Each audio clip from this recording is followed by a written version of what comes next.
32 अमेरिकियों ने सुरक्षित छोड़ा अफगानिस्तान। संयुक्त राष्ट्र में अफगानिस्तान के प्रतिनिधि गुलाम इसकज़ई ने यूएन से क्या अपील की है और रूस का तालिबान को झटका नहीं होगा शपथ ग्रहण में शामिल। देखते हैं टॉप 9 अफगान संकट।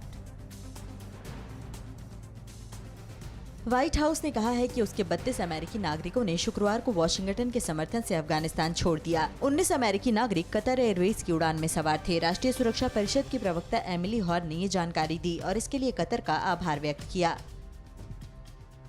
अफगानिस्तान में तालिबान की सरकार बने कुछ ही दिन हुए हैं और हर मोर्चे पर समस्या सामने आ रही है। उसके खिलाफ लगातार अफगान के लोग ही सड़कों पर उतर रहे हैं। इनमें पत्रकार, महिलाएं, यूनिवर्सिटी छात्र और एक्टिविस्ट शामिल हैं। प्रदर्शनकारी तालिबान सरकार की लगाई पाबंदियों का विरोध कर रहे हैं। तालिबान सरकार के खिलाफ दुनिया भर में तैनात अफगानी राजदूतों की बगावत के बाद अब संयुक्त राष्ट्र में अफगानी प्रतिनिधि गुलाम इसकज़ई ने संयुक्त राष्ट्र से नई सरकार को मान्यता नहीं देने की अपील की है। इसकज़ई ने कहा कि हमने पंजशीर में तालिबानी आतंक को देखा है। इसके अलावा उन्होंने पाक खुफिया एजेंसी ISI प्रमुख के काबुल दौरे पर भी सवाल उठाए।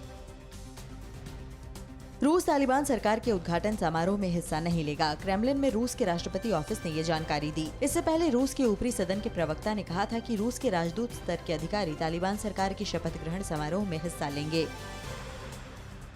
ब्रिटेन की खुफिया एजेंसी MI5 प्रमुख केन मैकलम ने शुक्रवार को कहा कि अफगानिस्तान पर तालिबान के कब्जे के बाद चरमपंथी मजबूत हुए हैं और इससे पश्चिमी देशों के खिलाफ अलकायदा स्टाइल के बड़े हमलों के षड्यंत्र दोबारा हो सकते हैं। इसीलिए ऐसे में सतर्क रहने की जरूरत है।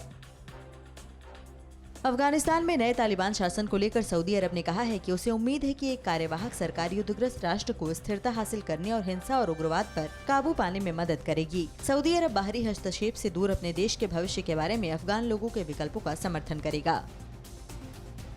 अफगानिस्तान को लेकर अमेरिका और पाकिस्तान के रुख में अंतर दिखने लगा है। अमेरिकी विदेश मंत्रालय के प्रवक्ता नेड प्राइस ने अफगानिस्तान में पाकिस्तान के रोल को लेकर कहा है कि सरकार को व्यापक रूप से मान्यता देने, वैधता और व्यवहारिक जुड़ाव जैसे बड़े मसलों के बीच अंतर था।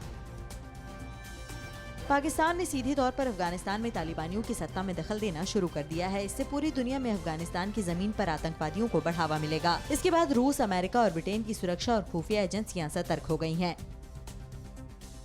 तालिबान ने चीन को जानकारी दी है कि शिनजियांग में अशांति पैदा करने के लिए जिम्मेदार ईस्ट तुर्किस्तान इस्लामिक मूवमेंट के आतंकी अफगानिस्तान की धरती छोड़ चुके हैं। ETIM वो संगठन है जो चीन के शिनजियांग प्रांत में उइगरों के बीच कार्य करता है और सत्तारूढ़ कम्युनिस्ट पार्टी के हितों को नुकसान पहुंचाता है। फिक्र आपकी, सोमवार से शुक्रवार रात 9 बजे सिर्फ TV9 भारतवर्ष पर।